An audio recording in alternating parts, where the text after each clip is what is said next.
Hello, everybody. This is William Del Pilar, and welcome to Thursday Night Conservative Talk. This is Fired Up. And tonight we got a great show for you, a pretty heavy show for you. We're going to talk about Trump rolling out a chart driven economic blitz, starting with his State of the Nation, I guess you could say, last night. And he started that off with $1,776 Warrior Dividend for the troops. So why is the GOP still coasting instead of locking in a red Congress behind this agenda? We'll talk a little bit about that. Then we'll talk about from Minnesota to Ohio, the Somali fraud rings loot Medicaid welfare and even ghost student education dollars as Democrats look the other way.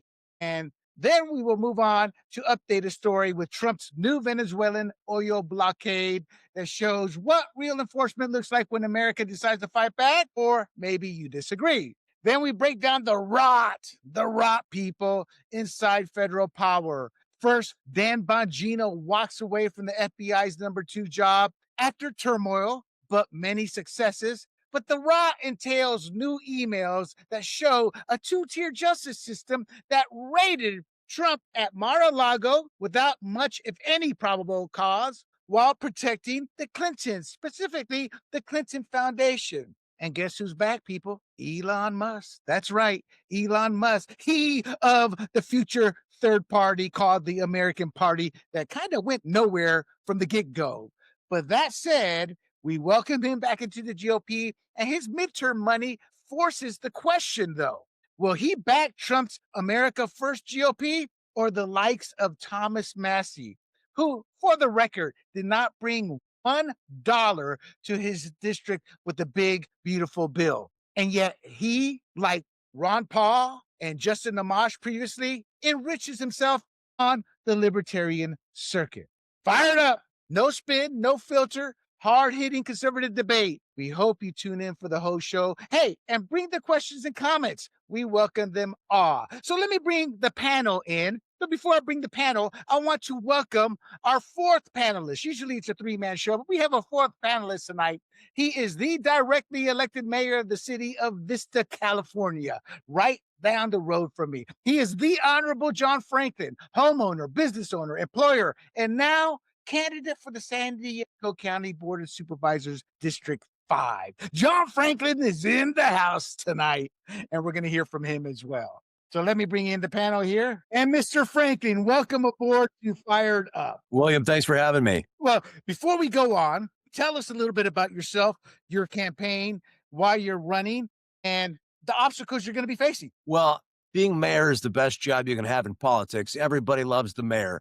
Doesn't matter what party you're in. It's a great job. You're the cheerleader for your city. So a lot of people have asked me, why would you want to quit being the mayor? The answer is I don't. The truth is mayors across California cannot do their job because of statewide policies and, important, because of policies being made by our county board of supervisors. The county controls the mental health system. They control the funding for the district attorney's office, the sheriff's office. They control the plans for new jail facilities. And right now, as a thought for a topic, the cities are being denied access to the jails. If we can't put nonviolent criminals in jail pending trial and they refuse to show up in court, how do we bring them to trial? How do we keep our communities safe? How do we eliminate the growing multitudes of homeless encampments? The answer is mayors can't do their job effectively without a county that supports them. And most people don't even realize what the county government is and how it supports our cities. But that's why I'm running for the Board of Supervisors, is so that future mayors of Vista and my colleagues who are mayors of Oceanside, Escondido, and San Marcos can be successful in their missions for cleaner, safer communities. As you're saying that, I'm picturing you as one of the old style 1800 politicians on the train going from town to town. Wow, that was a great opening.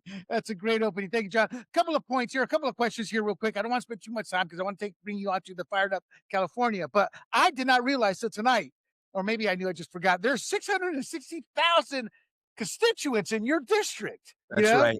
San Diego County would be one of the larger states in the union if it was a state unto itself. It's a big representative area, and what happens in San Diego County really matters, not only to California, but to the rest of the country. We're a border community. My city is 50 minutes away from the border. We have a lot of cross-border trade and a lot of impacts from illegal immigration. So national policy really affects us right here at home. Oh, yes, it does. And a second point for the audience, I don't know where San Diego County Board of Supervisors stood across the nation, but when I held the debates for the 2016, where your predecessor Jim Desmond was involved in and won, we had like I want to say like a $1 or $2 billion surplus. It's gone.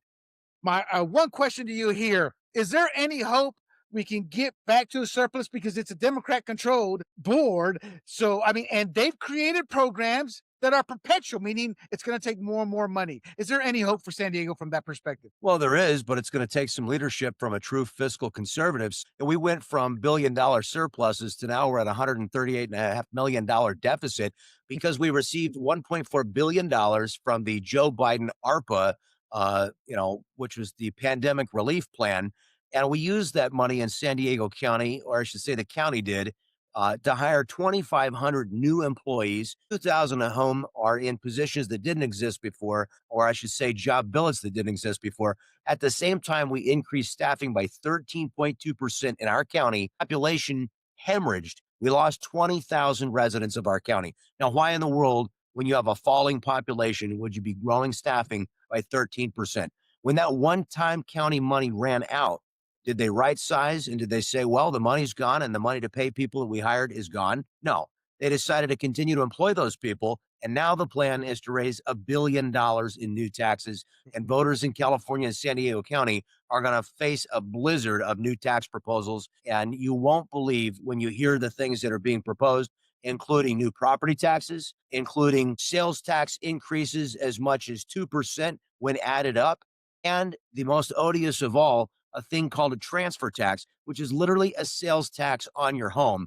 They passed this on the ballot in other parts, most notably recently in Los Angeles, and now they're proposing to do it here. It could cost you $50,000 or more when you sell your house. It's outrageous. It's another attack on affordability. It's the war on the poor and middle class in our state, and somebody's got to stand up to fight these people. Wow, man. I mean, you went from it's like I'm thinking Downer John here, man. That's some terrible news there. Like, It's not all down. Look, we're got the best weather in the world. We've got one of the best places in America to live.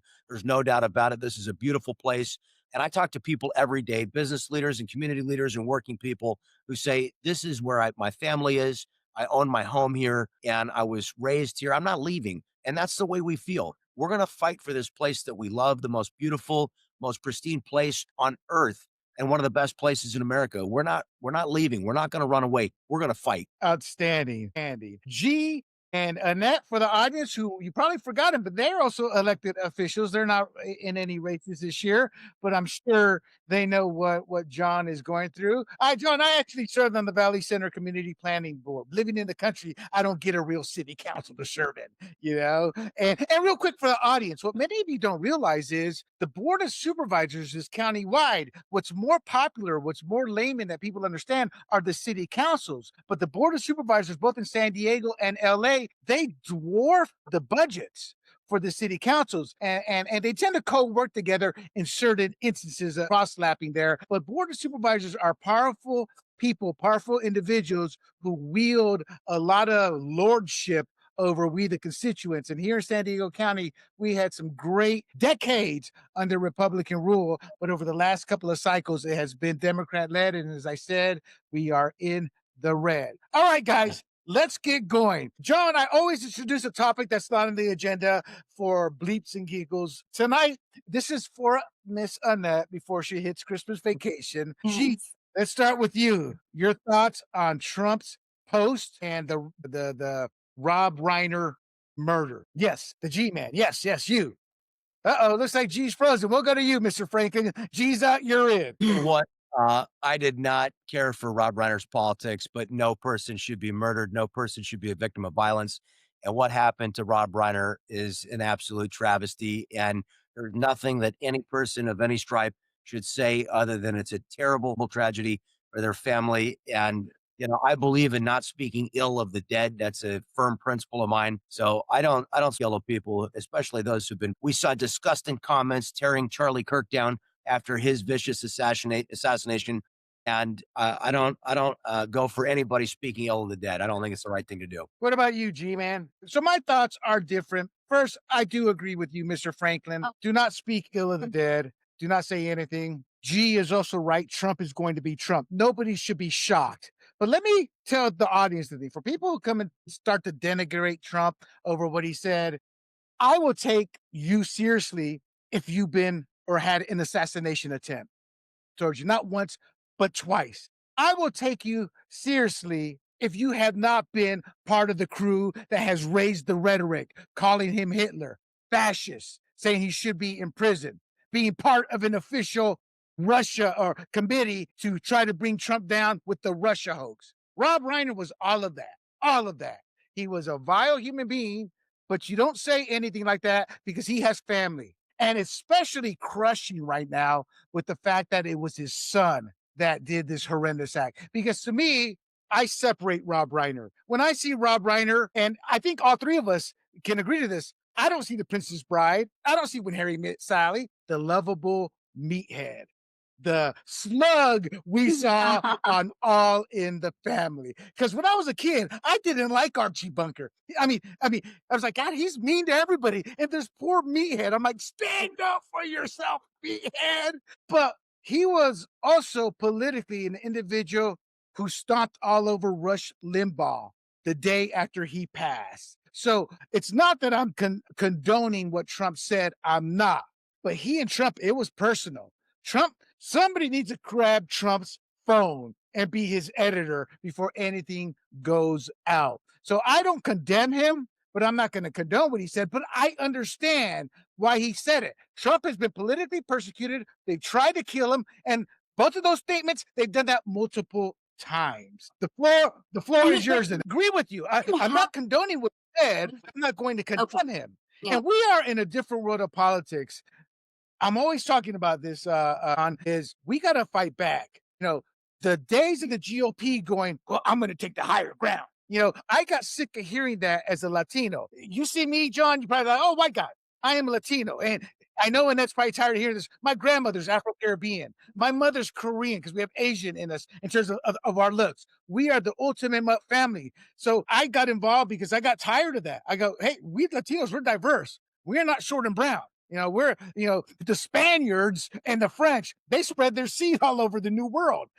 That's why we're so diverse. And I think we have to fight and push back. So I'm not condoning Trump, but Trump is part of this new world. And my belief is the Republicans better jump on board, not to be mean, not to be spiteful, not to be vile, but to stand your ground. And hearing you speak, John, that's why I envisioned the 1800s on the train, speaking your piece. And I love what I heard. And I think we need more of that instead of, because you said it, I wouldn't have said it, but you went on, et cetera, et cetera. I'll give you the final word here.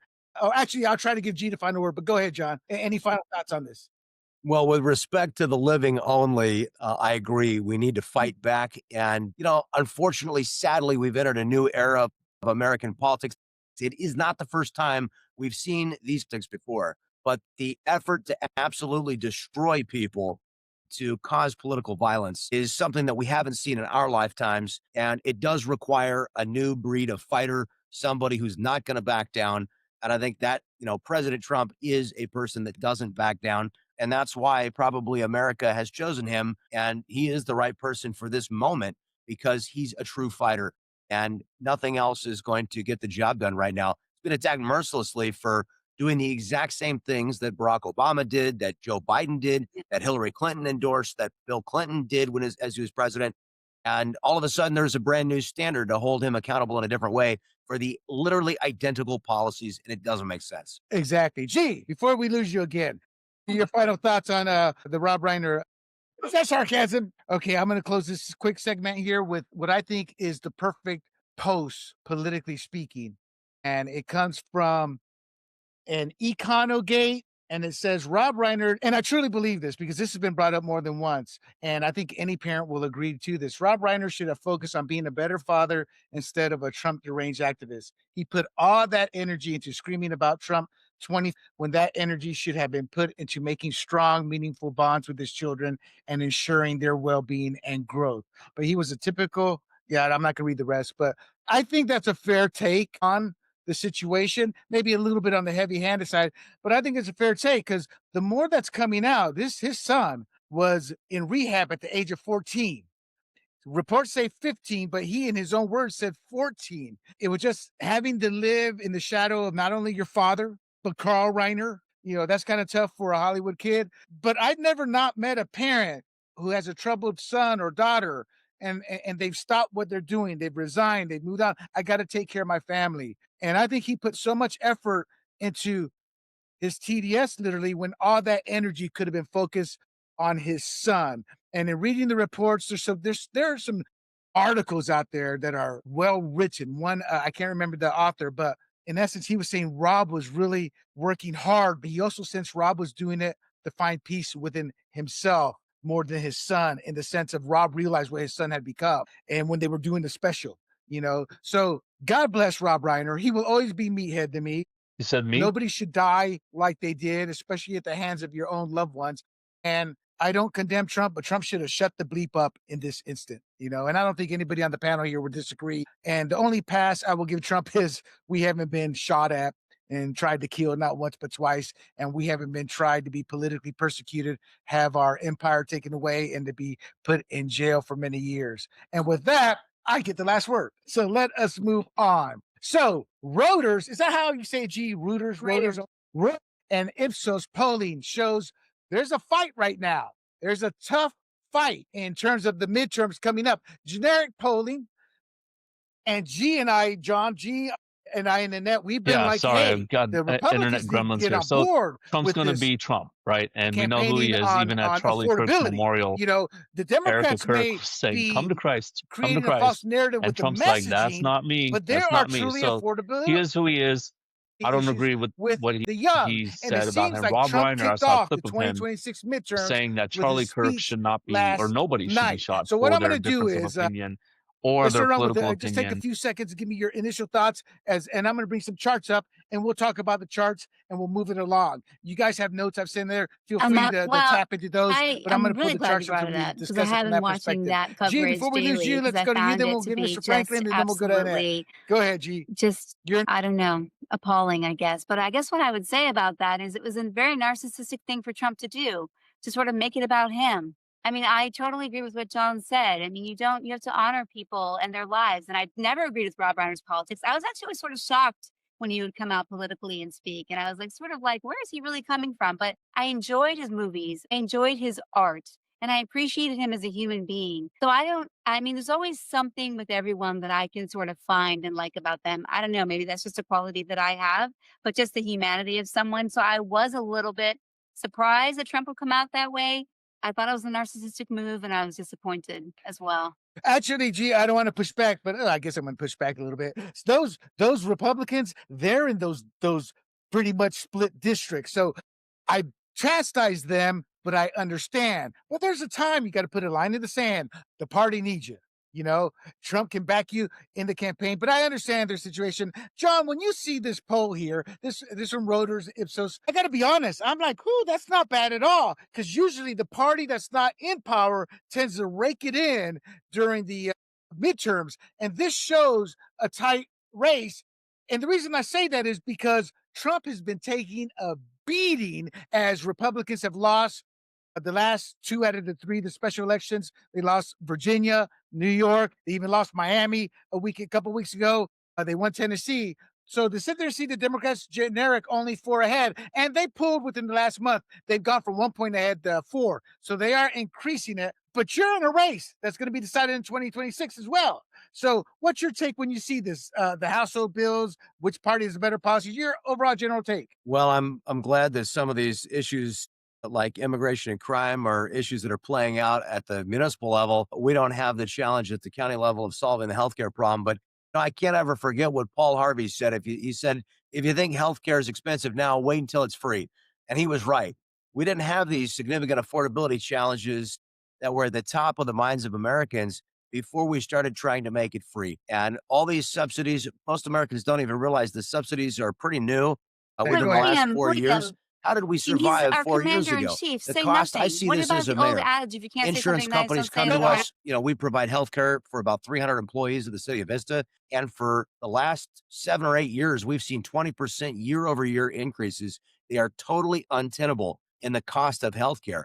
We need more transparency in the pricing. We need to allow association healthcare plans. We need more options for Americans that are other than government cram downs. And yeah, insurance companies need to be held accountable by Congress, by the administration, but the efforts to make it free have not made it free, and they haven't made it cheaper. So I think we need to focus on free market policies that we know make goods and services cheaper. That is correct. That is correct. Case in point with the free in the military, you go to a local clinic. I forget what they called them. It's been so many years since I was in there, but they'd be in to get out of work. They'd be in for sniffles. They'd be in for anything because it was free. But when you have to pay for it, you're not going to go in for some basic stuff. You're going to go in for when you need it. And there's some truth to the supply and demand and keeping and charging for certain things, because with everything free, it's flooding the system and there's just not enough doctors. I got the chart here, 36%, which is pretty much the same one there. But look at if you can see the gray there, 16% undecided. Your overall thoughts? Well, I guess my overall thoughts were, we talked about it with Miami last week. I mean, there's, I think, a large group of people that are just very disenchanted and don't really understand what's happening under Trump. And I think that they're not really coming out to vote, or they're not coming out to participate. They're not engaged. There's like a disassociation happening as well. And honestly, the places I've lived and the people that I talk to, because I teach, students in all different states about healthcare, there's no place I've seen Obamacare more prevalent than in California. And it is the prices are outrageous here, I think, because of exactly what John was describing with, it's really not a free market. So that's all I have to say about that. Well, it's not a free market at all. I can take my own. We went from 3,000 year one, right before Obamacare, to 15,000 annually. I think 2 weeks ago, and then I said monthly, I meant annually. 3,000 a year for a great PPO, 15,000 to get the equivalent of that PPO.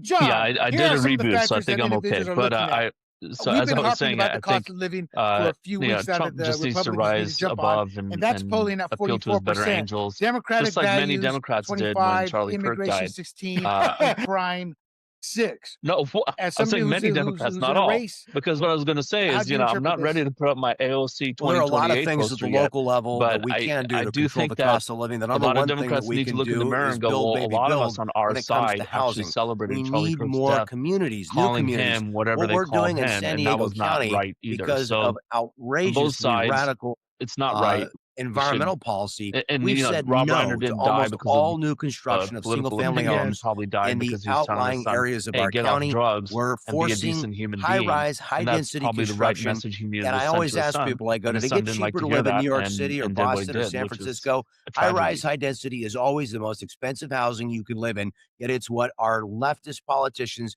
are forcing on us here in California. We are instead forcing young families to drive an hour to get to Riverside County, Temecula, from San Diego. They're driving an hour and a half both ways to work because we refuse to build housing for our children and grandkids to live in here in San Diego County. We have control over that. The Board of Supervisors that I'm running for has control over that. And no, William, we don't have to build them all in Valley Center. No, our grandparents used to actually build brand new communities, places where nobody lived. They would pick a piece of land. And I would ask everybody, get a satellite image out of San Diego County and look at the vast expanses of land that exist. This is a huge piece of area of this country. We could build new communities with thousands of new homes to accommodate young families that want quality housing. It isn't going to get cheaper to build high rise, high density on the coast. And we're destroying San Diego County. We're turning it into Los Angeles. And people picked San Diego because of the semi rural and suburban nature of our county. If they'd have wanted to live in a high rise, high density wonderland, they would have gone to New York City or Los Angeles. So I'm not going to allow them to turn San Diego into LA. True. And what you're referring to, John, I believe is SB 71, where they can designate a public transportation. It could be just a bus stop. and they designate it as I forget the term, but a major spot for that hub, and boom, they can, without the locals' permission, That's throw exactly up right. a 6-story home. Think about that. Your residential neighborhood and a 6-story building right smack dab in the middle. As high as 9 stories by right in areas when they include low-income housing, and that's state law. And then we're fighting against the taking away of our local from by the state, because people, as mayor, you have a state legal right to come before me as a mayor and say your piece. You have no. The decisions are best that are made local, in the hands of local control. Let me tell you, when 300 people show up to our council chambers and they're against the local building project, that means a lot to us as a city council. But you never get that opportunity with your state, and that's why, the out of control YIMBYism that says build them high and build them tight, that's not going to create more affordability. And that's the problem I have, is it's fundamentally dishonest to voters. They're saying that is going to create more affordability, but it didn't create more affordability literally anywhere it's ever been tried. True. And for the audience, think of a 6-story building, all the people living there. And what do the developers get away with not having to build or create? Parking. It's an nightmare. Gee, your thoughts on this? When you look at this, I know what you're going to jump on because you've been preaching it for the last month. Well, I'm going to jump on the healthcare because that was the biggest item on the previous slide. Because we talked about housing, healthcare. I mean, look, the Republicans were in the primary debates in 2008, 2012, and then Trump against Hillary in 2016. They're all saying erase the lines between the states, make the pool bigger. That will drive premiums down. And I'm going to attack the Republicans on this. You guys need to do that. That is the major part of the solution. Make the pools bigger so they're not bound by the state or by employer. But now a Blue Cross Blue Shield wants to basically have a pool of everybody across the country. They can do that, and that will lower our premiums, and it's not higher because of one state versus another. So if they did that, I don't think anybody would be fighting to keep Obamacare, because what Obamacare is doing is it's just forcing everyone into one of the health plans, and the pool is a pool of one Yep. family. That's it. Family of 5. Your premium is going to be what your premium is. It's way too expensive, so now the federal government's going to come in and bail you out and say, we got the rich guy paying for that. Don't worry about it. That's not the solution. So if they come out with a reasonable plan to do that next year, I mean, I think the Republicans would enhance the majorities in the House and maybe even the Senate if they did that, because they're actually saying you're not just criticizing Obamacare, you're actually providing a common sense alternative solution to what the actual problem is. And that's what the Democrats are proposing, is what you said, just more taxes, the subsidize this and to pay for it. And you're right, 38%. I don't want to digress, but I just can't help think of who I never cared for. I read his books. He was a terrible politician, and that is John McCain. He was a maverick, they called him, but I just thought he was an obstructionist, or it's for me, McCain. And the reason I say that, to me, his legacy is going to go down as the one vote just to give it to Trump, The voting thumbs no down. and getting rid of Obamacare. But you're right, G. The Republicans need to come out and make a change. They're afraid of the narrative. That's why we haven't changed Obamacare, is because of the narratives. Get sick and tired, John, as a Republican here. We're all Republicans, but I got sick and tired when Obama was in power. Oh, we passed 300 new or variations to create better health care. And then when Trump got in power, crickets. And then the one they did cobble together, McCain voted down. We have the narrative, or meaning we have the mechanisms to fight the narrative, and we can make legit change to get quality care. Annette, I'm looking at the household bills. Go ahead. I have to ask John a question. Can I? John, No, I'm kidding. Go ahead. this is really actually important to me as someone who moved to San Diego 10 years ago. One of the things that disappointed me the most was the housing, because we first moved to Carmel Valley, and I always was wondering to myself, after being out here for a little while, like, who developed this place? Because it seemed like they did not develop it with community and neighborhoods in mind, and people knowing each other, and people having like a local place to sort of like commiserate.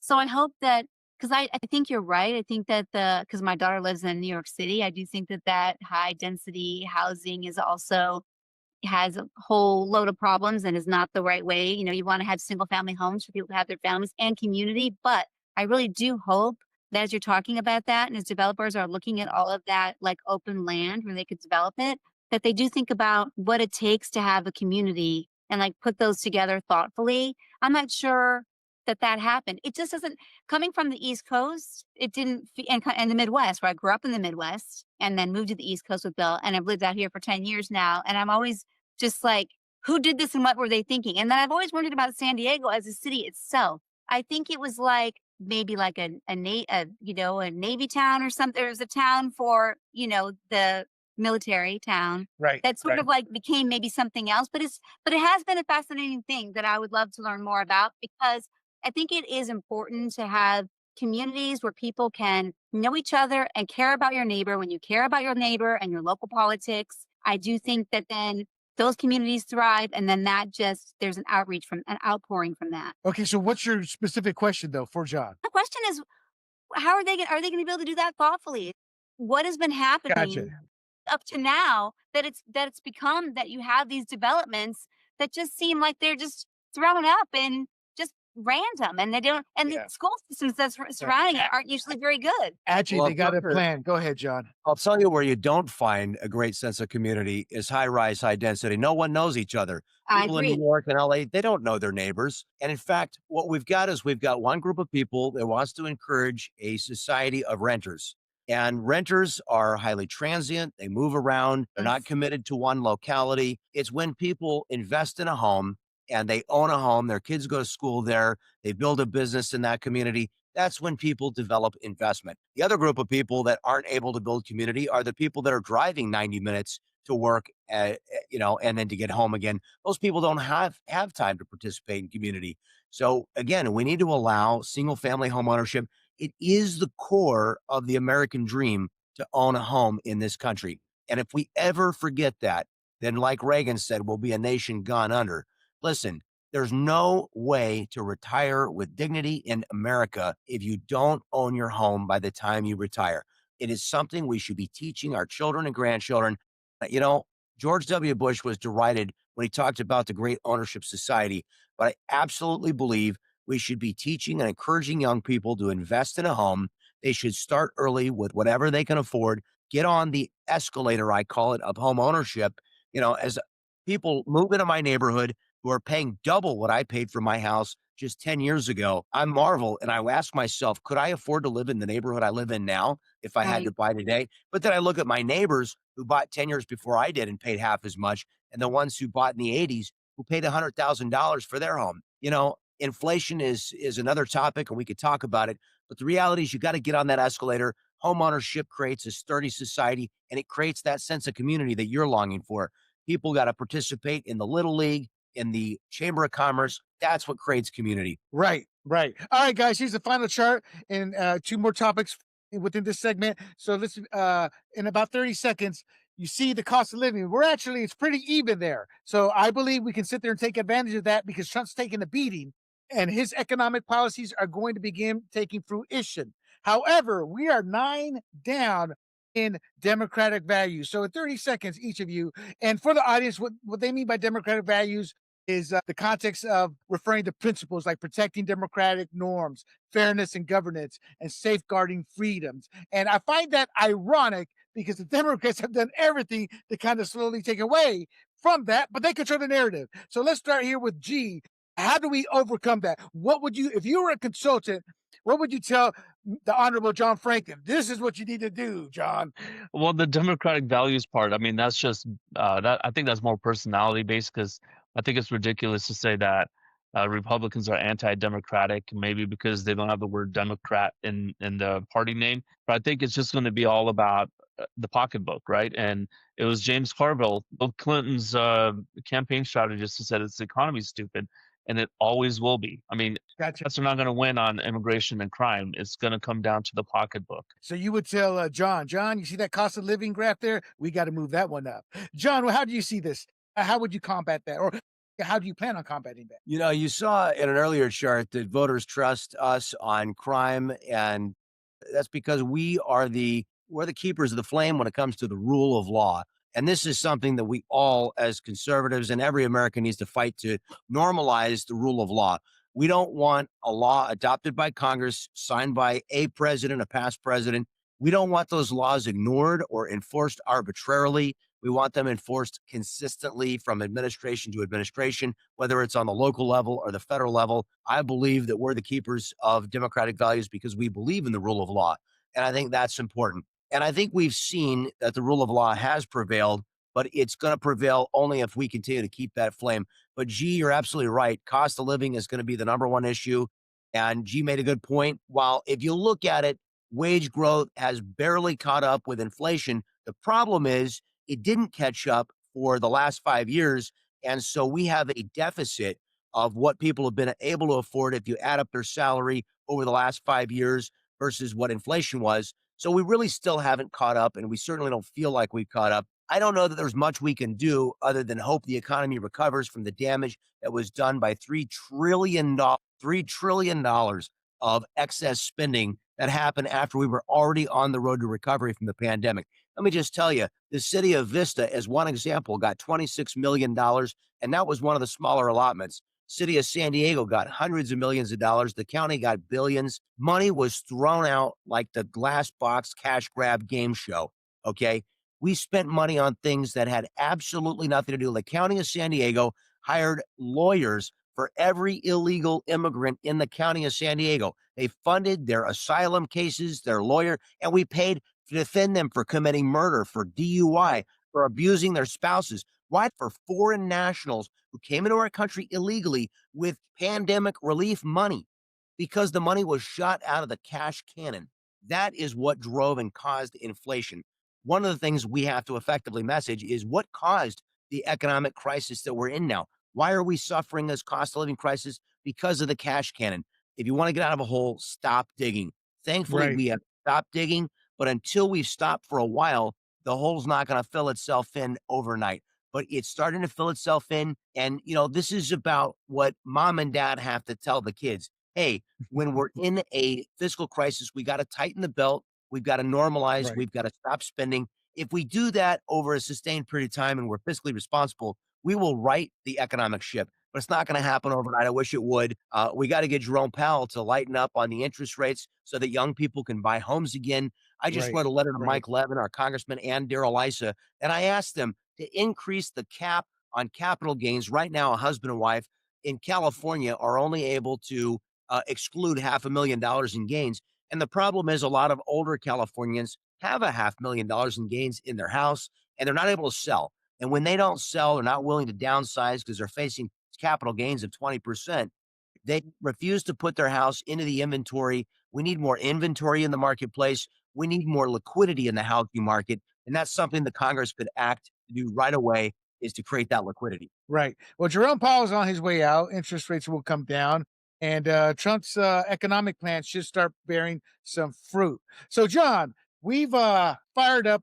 I have cataloged or transcribed or I don't know the term, but voter fraud since the founding of our country, ranging everything from the big cities in New York City to JFK, to how they wrongly treated Black Americans to keep them from voting with reading skills, etc., to recently documenting actual voter fraud over the last 4 or 5 years. With the Biden election, Democrats all of a sudden jumped on the voter fraud. Voter fraud is, how concerned are you that electronic voting systems may allow votes to be changed remotely through internet connections during voting? Percent. And especially with young voters as well, over 70% are heavily concerned. Blacks, 76%, Hispanics, 63%, others 64%, and even Democrats have crossed that 50% threshold of 56%. The GOP was always high at 73%. Is this something that the Republican Party should just stay away from, or should this be part of we got to make sure we have fair elections during this campaign season? John, if you could give us that in 30 seconds, and the other, Annette and G, the same. Every American deserves to have confidence in our voting system. That's why I'm fighting for the voter ID initiative. I've been out collecting signatures myself. We've got to get this qualified. 75% of Californians believe we should have voter ID, and 36 states already have voter ID laws. It makes sense. Everybody's able to get an ID, and the state will pay for one for those who can't afford it. We need voter ID in California. That is true. G-Man, give me your 30-second spiel. You pretend you're running for office. Look, if I need an ID to go buy alcohol, I think we need an ID to vote, because I think without honest and election system with integrity, you don't have a democracy. So I think we need to. I mean, look, the Democrats are past the 50% mark. I thought that would be around 20%. They actually sounded the alarm in 2019 that there would be issues with these electronic voting systems until Biden won, and then they're like, no, everything's good. So you can see that that's both sides are concerned. Senorita. Yeah, Well- G, you are absolutely correct. Senorita Annette. Wait, you know that I disagree with what they both said, but can I say something else, please? It's important. It's relevant, because you skipped over me the last time about the democratic values. I'm sorry. Oh, That's take your 30 seconds I have to. because I have nothing better to say than John and G and what you're going to say on that. Of course, it seems obvious to me, but about democratic values, you guys need to maybe not. I shouldn't say it like that. I do talk to a lot of people who feel differently about politics than I do. And I think the reason why the democratic values thing is tanking a little bit is because they think that we're not the Republican Party, and what Trump is doing is almost like illegal with ICE. They think that they will show me videos. People will show me videos. I'm not sure they're even real. And I do think that's a real problem, guys. We should talk about how there's a lot of unreal things out there and people don't know what's real and not real, of people of ICE taking babies from their mothers. I mean, really, these women that I will be around, and they'll show me videos and they'll send me things on Instagram about the horrific things that are happening and how they feel they're here illegally, but they're in fear and their families are in fear and everybody's in fear. I think that is really the reason why these numbers are not looking good, that our values aren't looking like we're compassionate people. I do. I think that's a problem. Actually, it's they are not taking babies. What's happening to the audience? What's happening is the mother is illegal, or the People father think is they know. illegal. And what's happening? They're saying, "Do you want your kid, who's a citizen, to come with you, or to stay here?" And I say, "No, I want him to come." And yes, that's the narrative battle. And that overall, Americans are for this immigration, but that's how Democrats operate. They operate on emotion. As a former liberal, and even now, I understand the power of emotion. But I also understand that we have started the campaign season. It kicked off the other day with Trump's speech last night. And I believe this is something that you're correct. They need to figure out how to attack. Honestly, they need to start showcasing. And it's terrible to say this, but as we all know, we've all ran. You got to highlight the rapes, the murders, the muggings, the knockdowns of people when you're walking, the anti-Semitism that didn't make the cut, but anti-Semitism and actual attacks on Jews in urban centers is growing. On the incidents such as Brown, such as these college systems, you have to fight fire with fire. That's what I meant early on when at the start of the show. We've got to draw that line in the sand and not be afraid to get down and dirty with the ugly truth and state that. And also the messaging, illegal immigration, illegal aliens brings down wages. It also is destroying the swath of responsibility and accountability that young girls and boys will learn by working at McDonald's, showing up on time, getting those burgers out to the customer on time. So we have to do a better job with our narratives. As far as I'm concerned, John said it best, we've got to have voter ID.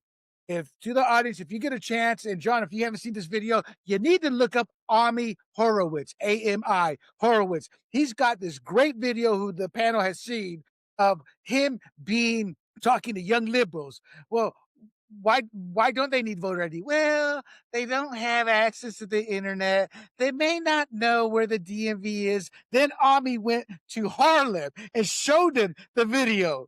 And one guy, I love saying this, looked around. Is this candid camera?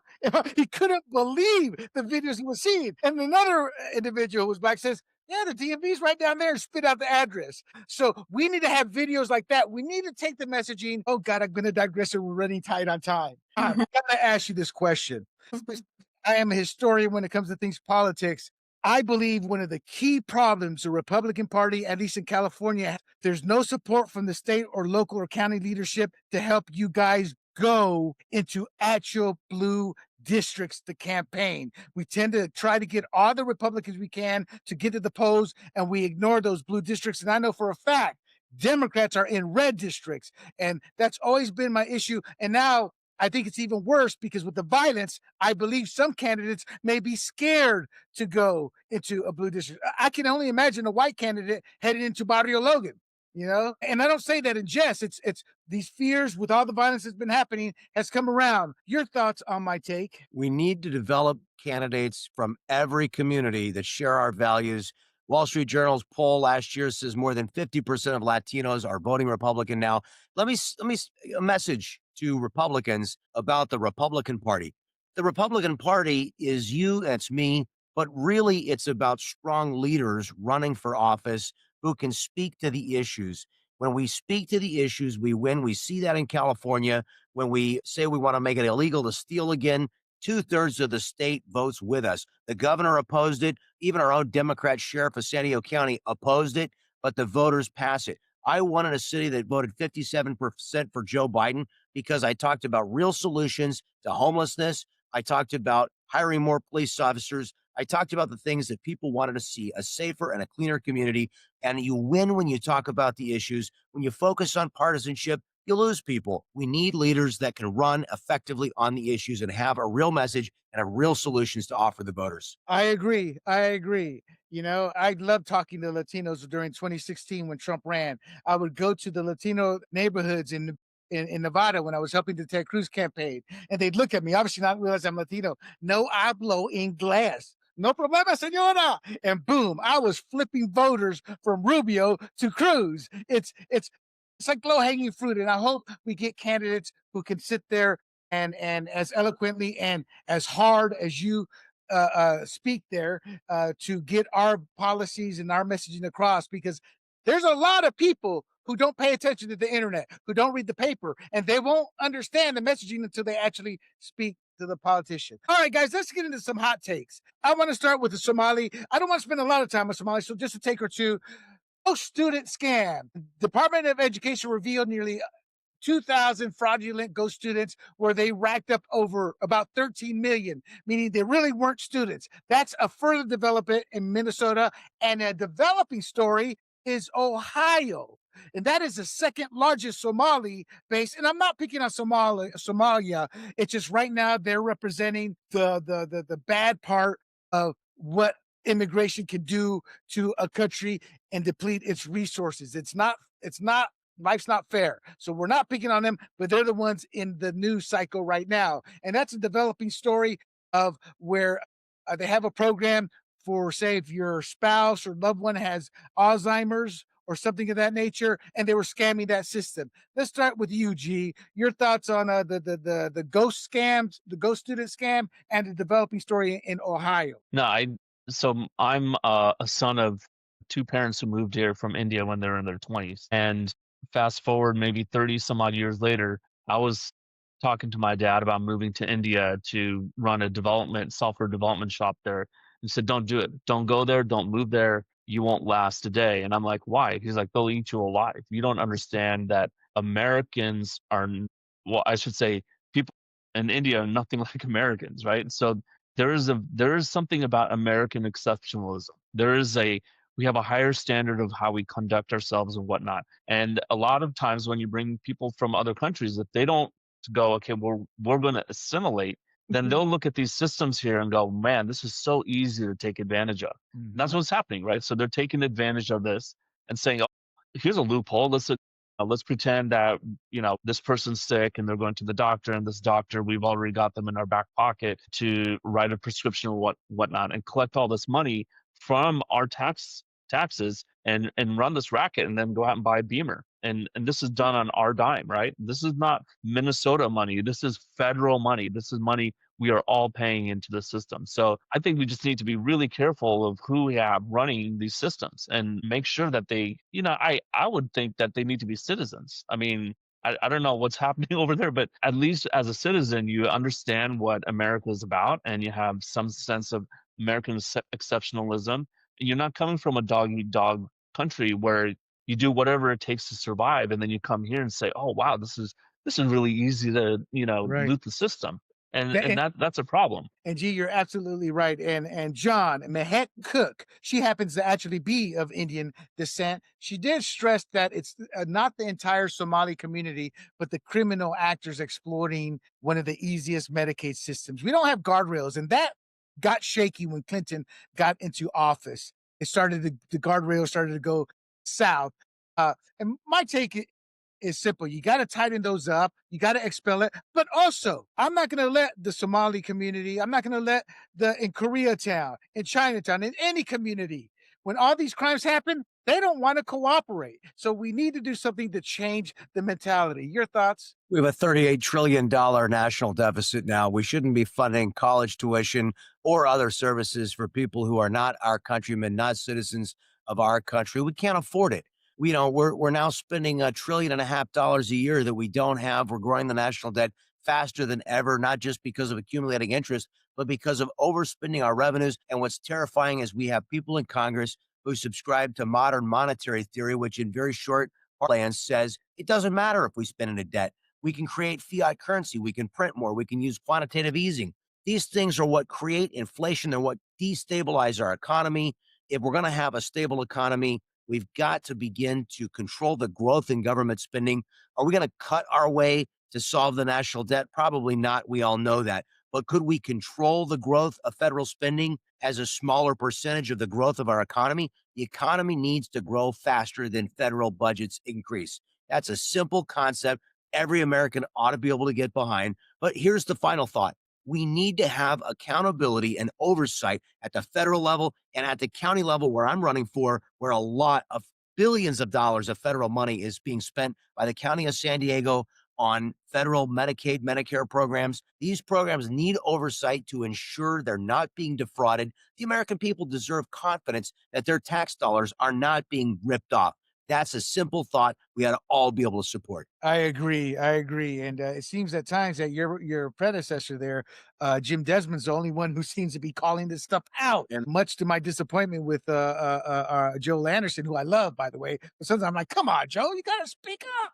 And then, as the conscience on this panel, you always have me going after John. Is that really fair? And can I just say that I love John? I'm always going to vote for you, John. You're just amazing. John, she's saying, don't be a bully to her. As the conscience of this panel, do we have to do as John says, shut some of this down? And I agree with John. Or is there a way to find balance to help people in actual need? Well, you know what? I know you're going to agree when I say this to you, William, that I have to get smarter because I just came out of one of my daughters getting out of school, and I have a daughter currently in school. And I cannot figure out, I've read that. I was reading about these ghost loans, and I cannot figure out how they were able to finagle getting the money. They give the money right to the school. Okay, so yes, I guess somehow they were getting then the extra that was the refunds. I couldn't really, I was like, wait a minute, I have been through this now with 4 of my daughters, with one currently in Wisconsin. How did they figure that out? It didn't really make sense to me. And I had to say, I was like, wow, that's pretty. It tends to be paperwork drills. It's paperwork drills, and they're able to circumvent the There's paperwork people drills. in the financial offices of all these institutions that you have to talk to, and you have to have, seriously. Oh, no. I'm just smiling, my sweet Annette. Government workers, university workers, these aren't necessarily the most voracious go-getters you get.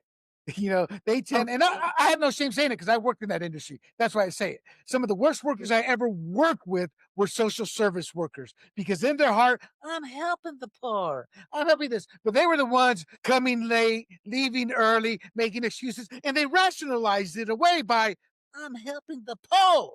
And it was one of the most disgusting sights. And I worked in that industry for like 8 years, and that was after the military, Okay, so let's move on here. They helped me. Go ahead. They did help me. And I do think that that's important. And they helped get our girls to college. And I'm very, very grateful for that. I mean, I guess you could ask the question, and Charlie Kirk, this is what the first day I met him asked me that question, like, why are you even sending your girls to college? So here we did all these things to get our girls to college. So, it's a really good, should it be that expensive? Should it be that difficult that we had to, take on some loans and do these things with Pell Grants and do all these things to try to get our girls through 4 years of education. I thought it was important because it took me 10 years to get my college degree and I worked really hard for it. And I'm like, I want to make it a little easier on my daughters. However, Charlie had some good points when he brought that up to me, made me sort of really think hard about the value of a college education. Oh, go ahead. Sorry. I don't know how they got that money, but I wasn't able to figure that out. They got it. A reminder to the panel, it's a lightning round here. Oh, sorry. All right. The Trump's armada is surrounding Venezuela. Let's cut to the chase.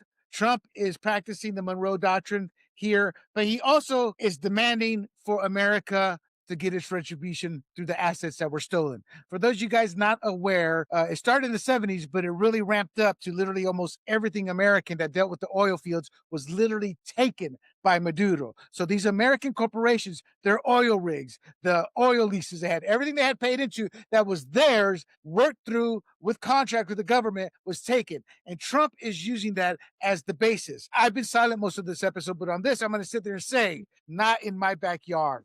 This is our hemisphere. We used to control the South China Sea. We ceded that, and China is devastating right now in terms of what it's doing to the China Sea and controlling it and terrorizing. We don't do that, but we need to control our hemisphere. I think this blockade is just there to speed up the process of getting Maduro out of power. And I think that will happen before the end of Trump's reign. If it doesn't happen, then this has been nothing but a colossal waste. And my final caveat before I give it to the audience here, there is something that y'all may not be aware of unless you served in the United States Navy. There is something called the Unitas Cruise. And that is where America works with Caribbean, Central American, and South American navies. But it became legendary in the Navy because it was like a 6-month vacation. You hit port after port after port because those countries literally had no Navy to do war games. So in essence, it was more of a diplomatic type tour with more land auditorium. They would talk and do that, but no actual war games. And the point being is Venezuela doesn't really have an army or navy to challenge us. And that's why I think Maduro will be exiting power. He's been in negotiations off and on with the Trump administration anyway. Gee, your thoughts? Yeah, I mean, obviously, so I believe right now they're the biggest oil reserves in the world. So that's a danger when it's a socialist dictator who might have ties to China and other countries that we don't want them to have ties to. Operating just a couple thousand miles south of the United States. So I agree. It's just a tactic to get Maduro out, but Trump's not going to start a war. And in fact, I think his primetime speech, I think one of his insiders might have leaked that he's going to make a war announcement so that all the networks could carry his speech. I thought that was really interesting because I've turned on it. ABC's carrying his speech. Like David Muir, he cares. What are the odds that insider was Tucker Carlson's son? Because Tucker Carlson was saying he's going on there to announce we're going to war with Venezuela. I'm like, yeah, you said that about Iran. You said that about everybody, Tucker. All right, let us go to the beautiful Miss Annette. For John, I love it. That scares me, what he's doing in Venezuela, because I think he's like poking the bear. And I'm worried that other people will see it that way. Other foreign nations will see it that way. And it'll be the kind of thing that's like he's instigating them to start something. And then what do we do? Well, John, I don't think he's poking the bear. I think he's more poking the poodle. Your thought?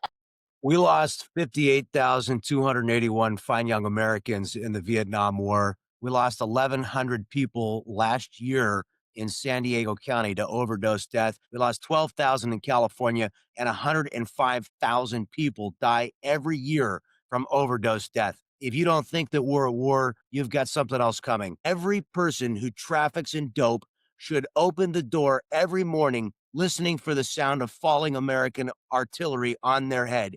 We are at war with people that are killing millions of young American people, and it's overwhelmingly young Americans. We should absolutely be conducting a full-out war against the people who are killing our children. There's not one person on this chat or watching who doesn't know 2 people who have dead children. Am I wrong? You're right. We all know now multiple people whose children have died or are suffering with this poison. It's completely unacceptable. No one should tolerate the death of so many Americans. To say I'm upset about it, you can't imagine. No, we got that loud and clear with that response. And That is a response that, Annette, are you still with us after that response? Well, Donna, do you feel the same way about Mexico and Colombia? I mean, that's not You should be looking for something coming from above, in my Gotcha. opinion. So let's move on here with that. Newly released emails show FBI agents warning they did not have solid probable cause to raid President Trump's Mar-a-Lago. And Biden said, screw you, I don't care. You go take him out with guns.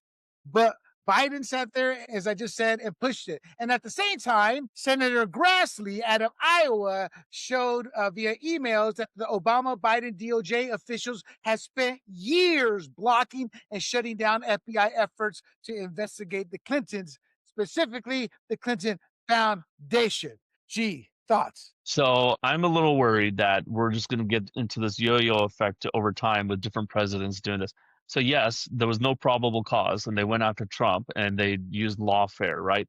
Now Trump's going back after them, but he does have probable cause. He does have evidence, like with Comey and Bolton, and maybe the judges are saying, well, that's not enough or whatnot. But I'm just worried that we're just going to go back and forth. It's going to get worse, and we'll become a banana republic.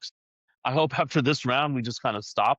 But it really did start with the Democrats. I mean, we look at them going after Trump so doggedly since I think it was December 16th, 2016, when they said, let's pin the Russia hoax on him. Starting that morning, I think that's when it started. And that was with Obama in the room. This is in the Oval Office. Right. And I still get angry at that because if anybody read the book Shattered, the final few pages talks about how they woke up, we're going to blame it on the Russia hoax on Trump. I mean, it's right there from the get-go.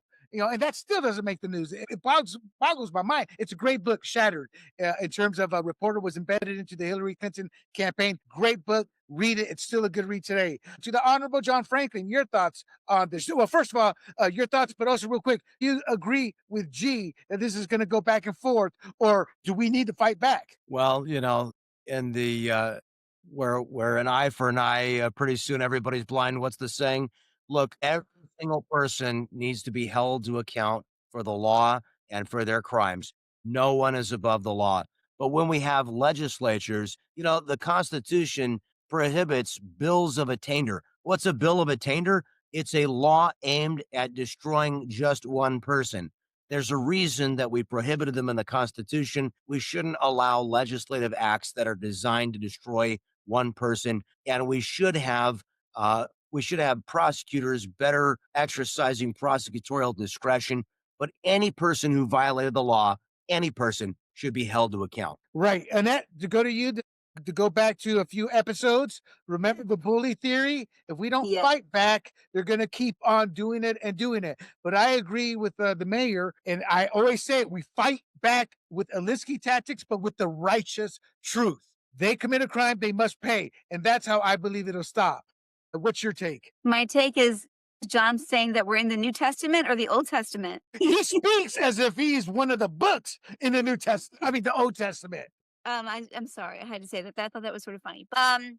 Yeah, I think I was thinking more that what G was saying is, what are we going to do? I guess the only thing, if we really take out to more of a philosophical approach, that means you have to have better people with better integrity, honestly. So where does that start? It starts with the family. That's what I think. I really think that we have all these people. If there's prosecutors, people have to be raised to believe that lying is wrong, that not following the Constitution is wrong. So people have to understand the Constitution. I don't even understand it. Obviously, tonight, like John's bringing up all these things, I'm like, okay, that's amazing. But right there, and there it is. So that's what to that point, right? Right. So you're saying we need better elected officials. But and to extend your point there real quick, we have to take back our school systems and teach kids how to critically think, how to understand the Constitution. What's the civics course? Back in the 50s, I don't know when it ended, but you could not graduate high school unless you pass a civics course. So I agree with that. All right, let's get on to you're going to go first here, señorita. Gino plans to step down in January 2026 after a purposeful tenure under President Trump, AG Pam Bondi, and Director Cash Patel. He helped deliver key reforms. Their arrest record that never gets talked about is beyond what other previous administrations have done. But there was turmoil there, specifically with the Epstein file, though we never heard from him. We only heard from I got an anonymous source. Well, we see how well those anonymous sources tend to be. Your thoughts, Senorita, on Dan Bongino's strategic departure? I know you guys are going to hate me for this, but I honestly believe it's the Epstein situation, and I think it's Charlie Kirk. I'm sorry, but I think that Don't he apologize. doesn't want to be Stand a firm. part. I don't think he wants to. I think I always took him to be just an honest broker, and I loved him when he was, on his doing his podcasting and making his statements. I thought he was I just trusted him. I think that's really important that you have trust in a relationship, especially like when I'm listening to Megyn Kelly or someone that I trust them. And I trusted him. So if he's exiting, then I'm very suspicious about all of it. Gee, is he exiting because he is part owner of Rumble, is worth tens of millions of dollars, had 5 million Rumble subscribers, and is earning more money? Actually, I'm leading you on wrongly. Not He about did say, money. he did say in an interview when he compared himself to Cash, he's worn out, never sees his family, the hours, etc. Your take? That's right. I mean, would you want to go from what, I don't know what it was, but I'm sure it was at least $2 million a year down to a $200,000 a year job? I mean, is the pay cut worth it? And then you were working maybe 5 hours a day, 4 hours a day, and now you're working 12-hour days. And then you got a boss who's telling you to do stuff that you probably don't agree with. And you saw the feud between him and Pam Bondi. I think him and Cash Patel are, two peas in a pod, but Pam Bondi, he's like, screw you. I don't agree with that, or on across different issues. The Epstein thing that came across, I do think he was being honest that he does believe Epstein killed himself, but that doesn't mean Epstein wasn't forced to kill himself. So I think in the end, I think he gave back in June, it was Fox News, Fox and Friends in the morning. And he was saying, like, look, me and my wife, I don't see her. I leave at 7 in the morning, don't see her until in the evening. And Gotcha. so I think right there, that put basically a stopwatch on how much time he was going to stay there. And that here's the thing about government: you get in there and you think, man, I'm going to make a difference. It's going to change because of me. And then you Yep. just realize this is a machine. And you're just like this one little screw on the backside of the machine. And he's realizing I'm not affecting any change. And I did better when I was the Rush Limbaugh light, right? Like he replaced Rush right. Limbaugh for me. I think he realizes that's a better place for him. John. Dan Bongino served for a year in the administration. He had a great life to go back to. We need more people that step out of their lives as citizens to serve, to make an intense difference in an intense period of time. We're talking about people that work from 5 in the morning until 10 p.m. and they go to sleep and wake up and do it again. Just got an email from United States Attorney Adam Gordon about a very important prosecution DOJ just released. 2 14-year-old sicarios, hitmen, hired by the Sinaloa cartel. He's bringing charges against, who murdered somebody in Chula Vista, shot and tried to kill another right here in our county. And the California law passed in 2018, SB 1391, made it almost impossible to prosecute 14 and 15-year-olds in a criminal court. And he is bringing a federal prosecution because these individuals were paid $50,000 apiece by the Sinaloa cartel to commit these 2 brutal murders. Our laws and the policies that we make in California have caused the Sinaloa cartel to hire teenagers to commit vicious, violent crimes right here in San Diego County. It's disgusting. I'm glad that President Trump and Adam Gordon, our U.S. attorney, are bringing this prosecution. And this tells you, and this is something scary that a lot of people in San Diego County don't realize, exactly how much cartel violence and murder is happening right here in our county. It happens in Vista. I've had Sinaloa cartel members that we've raided their houses here in Vista. It's unfortunate, but it's a reality. We have real criminal problems here, international cross-border drug trade and murder. We need serious people that are serious about stopping crime. We got to have more people that believe in law and order and are willing to stand up to these violent criminals. I agree. To push back a little bit, G, going back to my previous life in fantasy, and doing radio and things like that, doing this podcast, Dan Bongino is not working 4 hours a day. He's pumping 8, 10, 12, 16 hours a day, prepping for that show, researching, talking to his contacts. The one downside I will say about him is I don't think he was qualified for the job. He was a Secret Service agent. He was never management. He was never administration. And then he became the number 2 man. I think I'm speculating, but maybe he got overwhelmed. And he also got a lot of pushback, and maybe he just felt, hey, I've been part of cash. He can find somebody more qualified or find somebody to do what I can. I'm going to go back to pushing all this stuff from the outside. Not good or bad. That's kind of how I view it. All right. Well, fair last to- enough, but I will amend my thing. I think he got tired of not being able to wear muscle shirts to work. There you go. All right. Final topic. The American Party. Rest in peace. That was Elon Musk's X attempt to create a third party to challenge. He's back in the fold. Simple question, guys. He does think differently from America First. I know he's going to support America First candidates, but is he going to support Thomas Massie? And to the audience, I have to say this. It's my show. I will allow myself to say this. Thomas Massie is from the libertarian tree. He enriches himself on the libertarian circuit. Ron Paul did that. Justin Amash did that. Justin Amash was eventually thrown out and chose not to run because he saw the writing on the wall. They're not going to vote for me this time. Massey's in a fight. And the reason I bring this up, there comes a time you have to represent your district first and foremost, and then represent your party. Thomas Massie does neither. The big, beautiful bill, his district got nothing except for what the big, beautiful bill is bringing across the board. Chip Roy was actually along the lines of Thomas Massie. But every time this happens to Chip Roy, he goes in the back door. All right, guys, I know I got to play the party game here. I understand it. What should give in my district? And he did his job and represented his district. Did not get pork, got actual essentials that help to district out. So simple question. It's great. We need Elon's dollars, but just simple question. Is he going to support Thomas Massie or not? We'll start with G, then go to Annette, then we'll close it out. This is a tough one because I don't view Elon Musk as a conservative. He's more of a libertarian MAGA guy. And if Trump says this Massey goodbye, then he might do it because I think he's more of a Trump loyalist than a true libertarian. So I'm not sure about that one. Okay, Annette, now keep in mind, let me throw a little wrench in here. Musk is still hoping the federal government will revisit tax rebates for EVs, and he's got SpaceX going public. There's a lot of moving parts here with Elon that would do much better with Trump's support.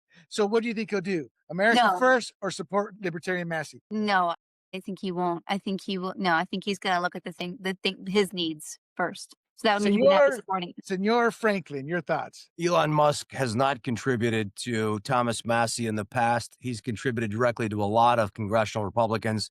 I don't expect to see him support him in the future. I love that. This is the lightning round that we needed. Guys, I have a bonus for you. I know we're way over, but John, we are massive fans of Harry Enton out of CNN. He is our data analyst guy. And I meant to show this in the first segment, but this gives me greater hope for the Republican Party for this upcoming 2026 cycle. So I'm going to play this, then I want rapid 15, 30-second responses to what you hear him say. And if you imitate him, it's a really good workout too. There you go. How are voters feeling about Democrats right now? Yeah, I mean, Democrats in the minds of the American public are lower than the Dead Sea. What are we talking about here? Well, let's take a look. The net approval rating for Democrats in Congress, you said it, Kate Baldwin, the lowest ever. Look at this. Overall, they are 55 points underwater. Their approval rating is south of 20%. It's even worse when you look at independents. Look at this. Negative 61 points. That means that their approval rating is 61 points lower than their disapproval rating. Quinnipiac has been polling this question for the better part of the 21st century. They have never found Democrats, at least those in Congress, in worse shape than they are right now. Annette, Wow. your thoughts on that? Democrats are underwater. I'm going to make it 15 seconds or less. I'm shocked. Oh, wow. Straight to the point. Gee, your thoughts? They don't have a message. I'm not shocked. They don't have a message. What's their message? We can do it better. Like, do what better? Mayor John Franklin, I have a specific question for you on this. Party, the American people are not leaving the Democratic Party. The Democratic Party is leaving the American people behind with its outrageous policies, transgender, men in the women's bathrooms, all kinds of nonsense, and just vitriolic, overly socialist rhetoric. The policies of advancing the interests of people who are not Americans over Americans. The Democrats need to look at who their core constituency is, and they need to develop policies, let alone a message that actually address the needs of Americans. Question to you. How does a California state Republican that has been shedding red districts everywhere since the turn of the century use this to win back some ground? You know, we have a lot of good Republicans. Darrell Issa here locally. We've got David Valadao up in the Central Valley. We've got Ken Calvert, who've been winning in Democrat districts for many years because, again, they focus on the issues. They work hard to represent their constituents. And I expect to see us continue to win some of the districts that Gavin Newsom tried to steal through his gerrymandering scheme. We're going to hold them because people trust these congresspeople that continue to do their jobs and to serve them. And because the people the Democrats are putting up on the other side, their politics are outrageous. They're not acceptable alternatives to the Republicans that are doing a good job representing them today. Thank you, sir. And before we go, real quick, in 30 seconds, where can they find you, Mayor, to help with your campaign or to find out more about you? And we will post all his information in the description as well. Go to mayorfranklin.com. Wow, that's pretty easy. Mayorfranklin.com. And there you have it, my friends. This was a great episode of Fired Up, your source for Thursday Night Conservative Talk. Do not forget, you can find us on Rumble, YouTube, Apple, Spotify, y Pandora under the handle Grumblings Media. I am William Del Pilar. Thank you, Mayor John Franklin, for showing up. And to Annette Ross, thank you for before heading on out to your Christmas vacation. And G, you and I guess we don't have lives. We're stuck here in California, San Diego. To everybody else, we shall see you next week. Have a wonderful Merry week. Christmas. Merry Christmas. Hey everybody, this is Big John from Grumblings Media, and I just want to say thank you for watching our content. If you want to support our efforts here at Grumblings Media, just smash the subscribe button right here, totally free, or just go ahead and consume more of our great content. Click either one of these two boxes.